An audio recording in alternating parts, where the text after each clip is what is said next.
샬롬 할렐루야. 창세기 37장 3절에서 11절이요.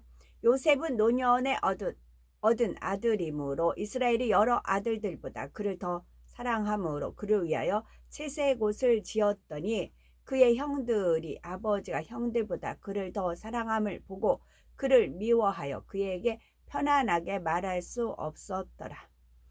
요셉이 꿈을 꾸고 자기 형들에게 말하매 그들이 그를 더욱 미워하였더라.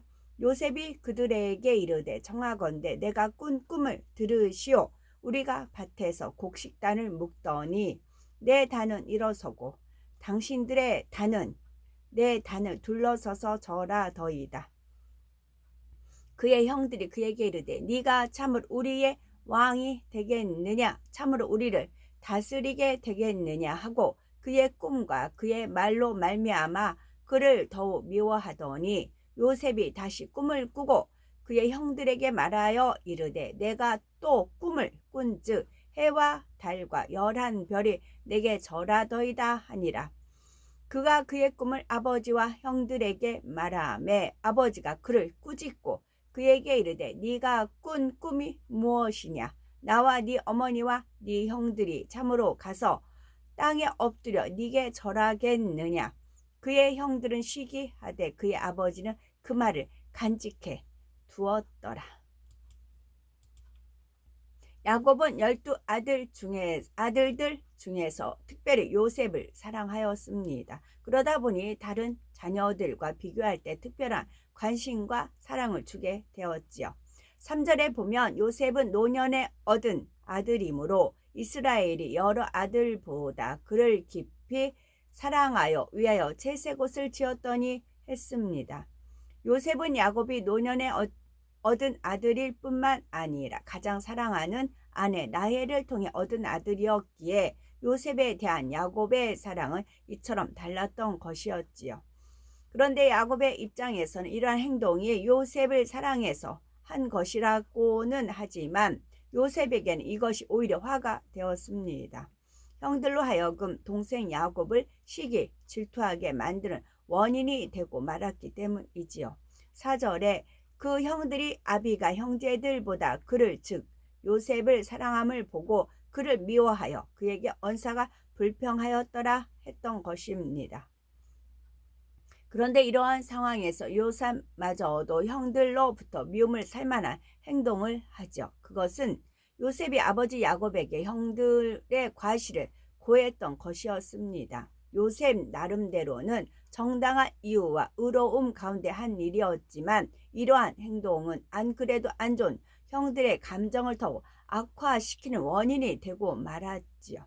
물론 형들이 요셉에 대한 일들을 선한 마음으로 바라봐 주지 못하고 시기 질투하는 마음이 있었던 것은 사실이지만 그렇다 하여 모든 책임을 요셉의 형들에게만 돌릴 수는 없다는 말입니다. 만약 야곱이 아브람과 같은 온전한 마음이었다면 얼마든지 자녀들 간에 감정이 상하지 않게 하면서도 요셉을 위해 줄 수가 있었지요. 아브라함은 약속의 시인 이삭을 통해 하나님의 섭리를 이루어감에 있어서 이삭과 다른 형제들과의 사이에 조금의 시시비비나 불편한 감정이 없도록 공평하고 지혜롭게 처신했던 것을 볼 수 있습니다. 그러나 야곱은 다른 아들들이 요셉에 대해 불평하고 시기 질투한다는 것을 알면서도 여전히 자기 주장하는 바를 굽히지 않은 채 요셉만을 편애하는 마음을 드러냈지요. 그러니 이것이 요셉을 위하는 것이 아니라 오히려 궁지로 몰아넣는 결과가 되었던 것입니다. 야곱이 비록 연단을 통해 자기가 철저히 깨어지고 변화되기는 했지만 아직 선으로 온전히 입혀지지 않은 상황에서는 이와 같이 편벽된 모습이 나오더라는 말씀이죠.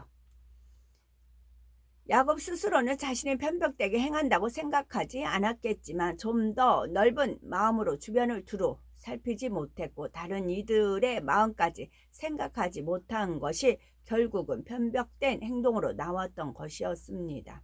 이는 야곱에게 정말 선한 마음 가운데서 나오는 이로부터 난 지혜가 아닌 온전히 임해 있지는 못했 선한 마음 가운데서 나오는 위로부터 위로부터 난 지혜가 아직 온전히 임해있지 못하기 때문입니다.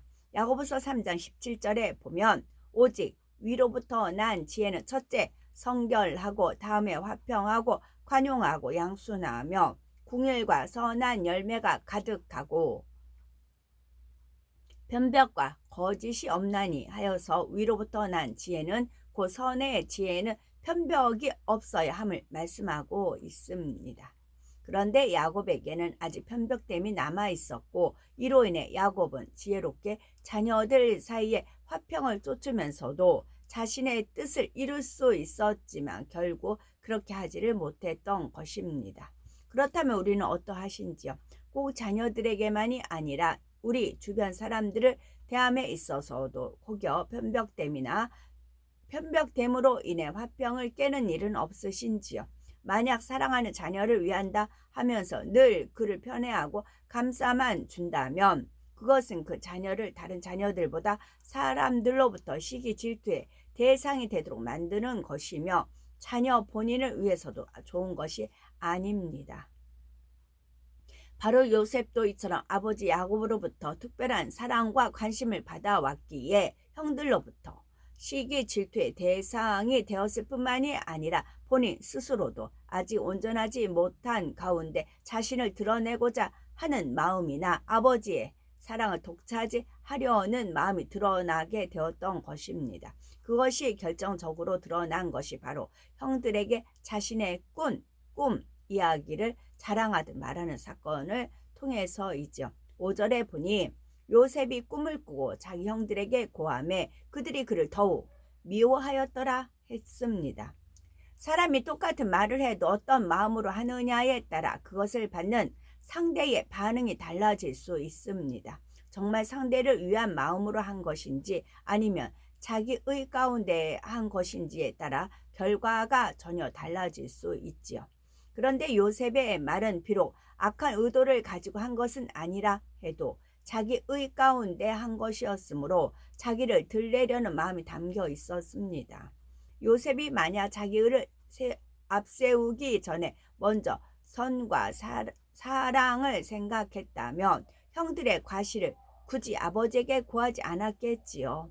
형들의 과실을 드러내기에 앞서 허물을 덮어주려 했을 것이고 어찌하든 다른 방법을 찾았을 것입니다. 우선은 형들에게 선한 말로 권면했을 것이고 형들을 위해 하나님 앞에 기도했겠지요. 물론 그렇다 하여 형제의 잘못을 무조건 덮어주고 감싸주는 것만이 선이라는 의미는 아닙니다. 옳지 못한 것을 보면서도 무조건 숨겨주어야 한다는 의미가 아니죠. 정말 사랑한다면 권면도 해주고 깨우치게 해서 어찌하든 바른 길로 돌아가도록 해주어야 합니다. 다만 그 방법론에 있어서 정녕 사랑과 선의 마음을 가지고 하는 것과 그렇지 않고 자기의 가운데 하는 것과는 전혀 다르다는 것을 말씀드리는 것이죠. 그런데 요셉은 형들을 사랑하는 선의 마음보다는 자기의 가운데 형들의 불의한 모습을 참지 못해서 그것을 아버지에게 고했던 것입니다. 그러나 사랑이 결여된 공의는 자칫 상대를 찌르는 칼이 될 수 있고 상대를 돌이키게 하기보다는 오히려 더 악으로 나아가게 할 수도 있음을 알아야 하죠. 물론 아무리 선한 마음을 가지고 선한 말로 권면하고 깨우쳐줘도 그 말을 받지 못하는 사람도 있습니다. 자기 악으로 인해서 선한 말도 오히려 악으로 받고 도리어 악으로 반응해 나오는 사람도 있지요. 하지만 이런 경우가 아니라 우리 편에서 자기 의로 인해 상대를 찌르므로 상대를 실족시키거나 악을 바라게 했다면 이때는 전적으로 상대방만을 탓할 수 있는 것은 아니라는 사실입니다. 그러므로 누구를 지적하고 권면하고 책망하기에 앞서 먼저는 선과 사랑을 생각해야 할 것이고 그럼에도 권면하고 책망해야 할 경우에는 늘 선과 사랑의 마음이 바탕이 되어야 합니다. 그런데 요셉은 아직 온전치 못한 가운데 자기 의가 먼저 앞섰던 것이고 이와 더불어 자기를 자랑하며 들레고자 하는 마음까지 있었던 것입니다. 스스로는 이것을 자부심이라 생각했지만 이러한 자부심으로 인해 자신이 형들보다 우월하다 생각하였고 자기를 높이고자 했던 것은 결국 그만이었죠. 요셉의 형들도 요셉으로부터 이와 같은 교만의 마음을 느꼈기 때문에 그를 더 미워하게 된 것이죠. 6절에 보니 요셉의 말투부터가 요셉의 높아진 마음을 느낄 수 있게 해줍니다. 요셉이 그들에게 즉 형들에게 이르되 청컨대 나의 꿈을 들으시오 했지요. 이는 자신을 낮추는 겸손이나 섬김의 자세가 아니라 자신에 대한 자부심과 형들에 대해 무시하는 마음이 담겨 있습니다.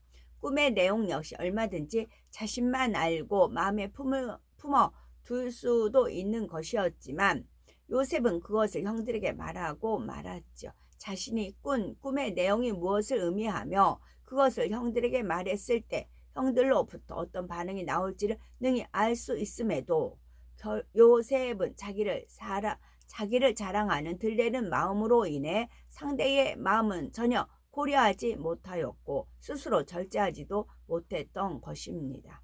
잠언 27장 14절에 이른 아침에 큰 소리로 그 이웃을 축복하며 도리어 저주같이 여기게 되리라는 말씀처럼 아무리 좋은 말이라 할지라도 상대는 물론이고 때와 장소를 살펴야 하지요. 더욱이 요셉은 자신을 드러내는 말을 함에 있어서 더더욱 주변 상황이나 형들의 입장을 고려했어야 함에도 전혀 그러지를 않았습니다. 그러니 이처럼 경우에 합당치 못한 말로 인해 도리어 형들의 미움을 더 사게 되었죠. 그렇다면 우리는 어떠하신지요? 때와 장소를 분별하여 경우에 합당한 말을 하시는지요?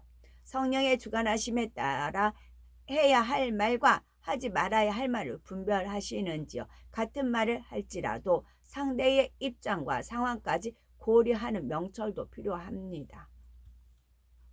명철한 사람은 자신이 어떤 말을 했을 때 그것이 어떤 결과를 가져올지가 미리 보이며 상황에 따라 어떤 말을 해야 할지도 보이죠. 그렇기 때문에 잠언 18장 4절에 명철한 사람의 입의 말은 깊은 물과 같다는 말씀처럼 명철한 사람의 입의 말은 가뭄에도 마르지 않는 깊은 물과 같아서 주변 사람들에게까지도 유익을 주는 것입니다. 7절에서는 요셉이 자신이 꾼 꿈의 내용을 형들에게 말하고 있습니다. 우리가 밭에서 곡식을 묵더니 내 단은 일어서고 당신들의 단은 내 단을 둘러서서 절하더이다 했지요. 이에 형들이 요셉에게 말하기를 8절에 네가 참으로 우리의 왕이 되겠느냐? 참으로 우리를 다스리게 되겠느냐 합니다. 그리고 형들이 그 꿈과 그 말을 인하여 요셉을 더욱 미워하였다 했지요. 하나님께서는 꿈을 통해 요셉에게 앞으로 되어질 일들에 대한 큰 비전을 주었습니다. 그런데 요셉은 이 꿈으로 인해 오히려 연단의 길로 접어들게 되지요. 형들의 미움을 더 크게 사게 되므로 애굽의 노예로 팔려가는 계기가 된 것입니다. 그런데 만약 이러한 상황을 육으로 본다면 하나님께서 주신 꿈에 대해 의심을 하거나 불평, 불만이 나올 수 있죠. 축복의 꿈을 주셨는데도 왜 이렇게 현실에는 드러나는 것이 없고 오히려 상황이 더 악화되는 것인가 하고 말입니다. 그러나 영적으로는 이것이 바로 형통의 길이라는 사실입니다. 육적으로 눈에 보이는 축복이 와야만 그것이 축복이 아니라 영혼이 잘 되어서 그 결과로 와지는 열매가 정령 참된 축복이기 때문이지요. 그러려면 축복받을 만한 그릇을 먼저 만들어야 하는 것이고 그 그릇은 바로 연단을 통해 만들어지는 것입니다. 그래서 요셉도 하나님으로부터 꿈을 통해 원대한 비전을 받고 나서 그 비전이 곧바로 이루어진 것이 아니라 그것을 이루기 위한 그릇을 만드는 연단의 과정으로 접어들게 된 것이었습니다. 그러나 하나님께서 주신 꿈은 반드시 이루어진다는 사실입니다. 물론 그 꿈을 받는 편에서 믿음으로 받아야 하겠지만 하나님께서 꿈을 주실 때는 아무에게나 주시는 것이 아니라 그것을 받을 만한 사람에게 주시죠. 그런데 문제는 어떤 사람은 자기 육신의 생각 가운데 꿈을 꾸었음에도 그것을 마치 하나님께서 자신에게 주신 꿈으로 생각하는 경우입니다. 또는 평소에 품고 있던 생각이나 잠재되어 있던 마음이 꿈을 통해 표출된 것일 뿐인데도 그것을 하나님께서 주신 꿈으로 생각하기도 하지요. 어떤 경우는 자기가 꾼 꿈에 대해 자기 생각을 보태서 해석하기도 하죠. 자신을 드러내고 자랑하려는 마음으로 인해 자기 보기에 좋을 대로 해석하는 것입니다. 따라서 꿈으로 하나님의 인도를 받는다는 것은 너무나 감사한 일이지만 항상 이 꿈이 하나님께서 주신 꿈인지 아니면 자기 스스로 꾼 꿈인지를 잘 분별해야 합니다. 그리고 더 중요하게 생각해야 할 것은 아무리 원대한 비전이 담긴 꿈을 꾸었다 해도 내가 이러한 꿈을 꾸었다 하는 것보다는 내 마음에 얼마나 의를 이루고 있으며 내 마음에 얼마나 선이 임해 있는가, 이것이 더 중요하다는 사실입니다. 내가 이렇게 본다 하여서 그것이 전부가 아니라 내 안에 얼마나 악이 없고 육신의 생각이 없으며 영으로 들어와 있느냐가 중요하지요. 그러므로 내가 아직 온전하지도 않고 늘 주변과 화평도 이루지 못하며 하나님의 말씀에 순종하지도 못하면서 내가 이와 같이 본다, 내가 이렇게 꿈을 꾸었다, 나에게는 이러한 하나님의 뜻과 섭리가 있다 하며 자신을 드러내고자 해서는 안 됩니다. 물론 아직 부족하여도 하나님께서는 먼저 꿈과 비전을 주시고 연단하셔서 합당한 그릇으로 만들어 가시지만 우리 편에서는 늘 자신을 돌아보고 점검하며 다듬어 나가야 한다는 말이죠. 더욱이 드러나 있고 앞서서 쓰임받는 사람이라며 더더욱 자신을 돌아볼 줄 알아야 합니다. 요셉도 자신이 더 사랑받고 드러나 있을 때 더욱 자신을 낮추고 겸비했었다면 형들로부터도 그렇게까지 미움을 사지는 않았겠지요. 사랑받을수록 드러날수록 형들을 더 섬기고 섬겼다면 말입니다. 그런데 요셉은 일단 형들에 대한 말투부터가 그러지 못했던 것을 보게 됩니다. 앞서도 형들에게 나의 꾼 꿈을 들으시오 했던 요셉은 또다시 형들에 대해 당신들이라 하며 심히도 형들을 무시하는 듯한 말투가 나오고 있습니다. 그러니 이런 요셉의 말투와 태도에 형들의 마음은 더 상할 수밖에 없었고 결국 요셉은 더욱 미워하게 된 것입니다. 결국 요셉을 더욱 미워하게 된 것이죠. 그러므로 영의 질서가 우선이고 중요하지만 동시에 육의 질서 또한 무시해서는 안 되며 존중해 주어야 한다는 사실입니다. 9절에 보니 요셉은 다시 한번 꿈을 꾸고 그 내용을 말합니다. 요셉이 다시 꿈을 꾸고 그 형들에게 고하여 가로되 내가 또 꿈을 꾼즉 해와 달과 11별이 내게 절하더이다 하니라 했지요. 이번에는 11명의 형제들 뿐만이 아니라 부모까지도 자신 앞에 엎드려 절한다는 내용입니다. 요셉은 이 꿈의 내용을 형들에게만이 아니라 아버지 야곱에게도 말했죠. 형들이 자신의 꿈 이야기를 달갑게 듣지 않자 이번에는 자신을 특별히 사랑해 주시는 아버지에게까지 말했던 것입니다. 이는 아버지에게 자신이 꾼 꿈의 내용을 조용히 상의 드리고자 하는 마음이 아니라 아버지에게도 자신의 편이 되어달라는 의미였지요. 이처럼 요셉의 마음에는 자신을 드러내고자 하며 남들이 자기를 알아주기 원하는 마음이 있었습니다. 그런데 이러한 요셉의 말을 들은 야곱이 이번에는 요셉을 꾸짖지요. 요셉의 입장에서는 자신이 꿈 이야기를 아버지에게 하게 되면 아버지는 자기 편이 되어줄 것이라 생각했는데 오히려 꾸지람을 들은 것입니다. 하지만 야곱은 요셉을 꾸짖으면서 11절에 보면 그 아비는 그 말을 마음에 두었더라 했지요. 즉 야곱이 요셉을 꾸짖은 이유는 그 꿈의 내용 때문이 아니라 그 꿈을 드러내서 말하는 요셉의 태도 때문이었습니다. 야곱이 생각할 때도 좀 정도가 지나치다 싶었던 것이죠. 얼마든지 아버지에게만 와서 조용히 상의할 수도 있는 것을 가지고 요셉이 경솔하게 드러내어 말함으로 오히려 형들로부터 미움을 사게 된 것에 대해 야곱은 요셉을 깨우쳐 주려 했던 것입니다. 또한 요셉이 지나치게 자신을 드러내려는 마음과 자기 형들을 무시하는 것에 대해서도 깨우쳐 주려 했지요. 하지만 그러면서도 야곱은 요셉의 꿈의 내용을 경시한 것이 아니었습니다. 다만 야곱이 볼 때도 요셉의 행동이 자칫 형들로부터 더 큰 미움을 살 수도 있었기 때문에 이처럼 자신이 요셉을 꾸짖음으로 조금이나마 형들의 감정을 잠재워 볼까 했던 것이었지요. 하지만 이미 때는 늦었습니다. 야곱이 요셉을 편애해온 세월은 하루 이틀도 아닌 오랜 세월이었기에 이미 형들의 마음에는 요셉에 대한 감정이 깊게 자리 잡고 있었지요. 거기다 요셉의 꿈 이야기까지 들으면서 형들의 감정은 더욱 깊이 쌓였습니다.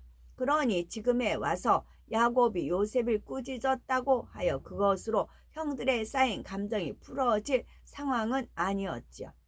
요셉의 꿈 내용대로라면 야곱도 아들 요셉 앞에 무릎을 꿇어야 합니다. 그러나 야곱이 이것 때문에 요셉을 꾸짖은 것이 아니죠. 그러므로 야곱의 마음에는 설령 자신이 요셉 앞에 무릎을 꿇어야 한다 해도 그로 인해 조금도 불편함이 없었습니다. 그것은 바로 요셉을 사랑했기 때문이지요.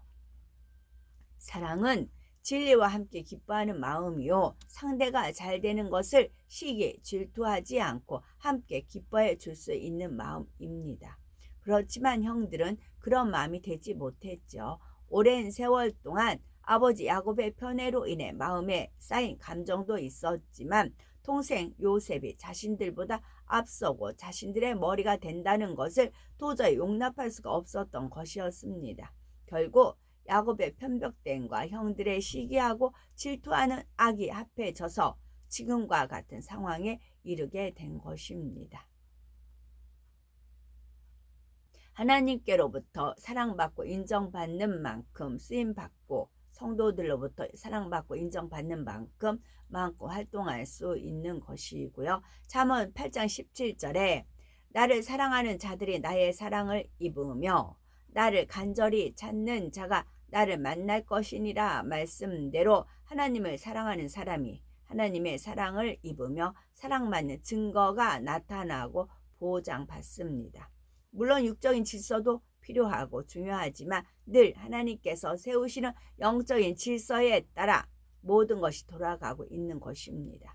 그러므로 이러한 영적인 질서 속에서 혹여 다른 사람을 시기하고 질투해서는 안 되죠. 요셉은 야곱의 편애로 인해 형들로부터 더욱 믿음을 받은 것이지만 영적인 질서는 하나님께서 세우신 것이므로 결코 편벽이나 편애라는 것은 없습니다. 우리가 하나님을 사랑하는 만큼 그래서 우리가 영으로 일군 만큼 정확하게 세워져 나가는 것입니다. 그렇다 하여 드러나게 쓰임받고 머리로 세워졌다 해서 무조건 영적으로 앞서 있다는 의미는 아니죠. 하나님의 보장하심과 사랑받는 증거가 나타나야 합니다. 이것을 통해 영적으로 분별해야 하는 것입니다. 요셉의 입장에서도 형들이 자신에 대해 어떻게 생각하는지를 알았습니다. 그럼에도 요셉은 자신의 꿈 이야기까지 형들에게 하고 말지요. 그런데 이렇게 한번 꿈 이야기를 했을 때 형들의 반응이 아니다 싶으면 다음에는 하지 않아야 했을 텐데 요셉은 또다시 꿈 이야기를 하고 맙니다. 그리고 이번에도 형들의 반응이 아니다 싶으면 당연히 그쯤에서 그만했어야 하지만 요셉은 오히려 아버지 앞에서까지 꿈 이야기를 하지요. 이러한 요셉의 모습이 결국은 자신의 오랜 세월의 연단으로 들어가게 하는 원인이 되었던 것입니다. 물론 이 연단은 요셉에게 필요한 것이었지요. 하지만 이러한 요셉의 모습을 통해 우리는 자신을 드러내고자 하고 자랑하고자 하는 마음에서 비롯된 말 한마디 행동 하나가 어떤 결과를 가져올 수 있는지 알아야 합니다. 주변과의 화평이 깨어짐은 물론이고 스스로가 핍박을 자초하게 되지요. 혹여 우리 중에도 주변으로부터 시기, 질투나 핍박을 당하고 있다면 그것이 어디서부터 비롯된 것인지 살펴보시기 바랍니다. 그 중에는 의를 위해 주님의 이름을 위해 받는 핍박도 있겠지만 스스로가 지혜롭지 못하게 잘못된 말이나 행동을 함으로 인해 자초하는 핍박도 있기 때문입니다. 그리고 이렇게 자기가 자초한 핍박을 받으면서도 스스로는 내가 지금 의를 위해 핍박을 받는 것이다 생각하게 된다면 결코 거기서 헤어나올 수가 없습니다. 설령 의를 위해 주님의 이름을 위해 핍박을 받는다 해도 우리가 하나님께서 인정하시는 선의 단계에 들어가면, 즉 선의 4단계 중에서도 적어도 2단계 이상에 들어가면 자연히 핍박이 물러가게 됩니다. 악을 악으로 갚지 않고 오히려 상대에게 감동을 주는 선의 차원에 이르면 결코 어둠이 역사할 수가 없지요. 즉 영으로 들어가면 된다는 말입니다. 요셉도 만약 깊은 선의 차원에 들어가서 형들의 마음을 감동시킬 수 있었다면 그와 같은 형제 간의 비극이 일어나지 않았을 것이고 그처럼 오랜 연단도 필요 없었겠지요. 하지만 요셉은 바로 그 연단의 과정을 통해 나중에는 깊은 선의 차원에까지 이르렀던 것을 보게 됩니다. 그러니 하나님께서는 이처럼 변화될 요셉을 아시기에 그를 연단하실 수밖에 없으셨던 것이고, 따라서 요셉에게는 연단이 곧 축복이요 형통으로 가는 길이었습니다. 그러므로 우리도 연단은 곧 축복임을 깨달으시되 연단을 그냥 눌러 참는 것이 아니라 연단을 통해 자신의 악을 발견하고 변화되어 신속히 하나님께서 인정하시는 선의 차원으로, 또한 더 깊은 선의 차원으로 들어가야 되겠다는 말씀이고요. 그래서 영혼이 잘된 요셉에게 부와 권세와 명예가 주어졌던 것처럼 우리도 아버지 하나님께서 주시는 축복을 마음껏 받아 누리는 우리가 되어야 되겠습니다. 아멘.